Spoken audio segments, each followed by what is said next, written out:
నీకు ఈశ్వరుడు ఎప్పుడు ఏమిచ్చాడో దానికి తృప్తి పడు. ఆ తృప్తికి కారణం ఉండక్కర్లేదు.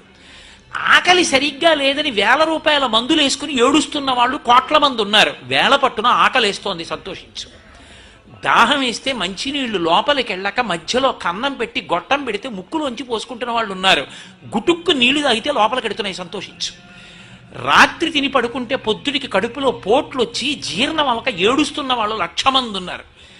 తిన్నది గుండ్రాయి అయినా సరే తెల్లారేటప్పటికి జీర్ణం అయిపోతోంది, సంతోషించు. పడుకుంటే నిద్ర పట్టక చారుడు మాత్రలు వేసుకు పడుకుంటున్న వాళ్ళు ఉన్నారు. తలగడా మీద చెయ్యెట్టుకుని ఇలా పడుకుంటే నిద్ర పడుతోంది. పుస్తకం ఉంటే తప్ప మాట్లాడలేని వాళ్ళు ఉన్నారు. వేదిక ఎక్కి కూర్చుని మాట్లాడడం మొదలు పెడితే గంగా ప్రవాహంలో వస్తోంది, సంతోషించు ఈశ్వరుడి కారుణ్యానికి. కొంతమంది కూర్చోలేని వాళ్ళు ఉన్నారు, కూర్చుంటున్నావు. నడవలేని వాళ్ళు ఉన్నారు, నడుస్తున్నావు. చూడలేని వాళ్ళు ఉన్నారు, చూస్తున్నావు. వినలేని వాళ్ళు ఉన్నారు, వింటున్నావు. ఈశ్వరుడు నీకు ఇచ్చిన దానికి ప్రతి క్షణం తృప్తితో ఓలలాడిపోవాలి. ఎన్ని మాటలు కృతజ్ఞత చెప్తావు.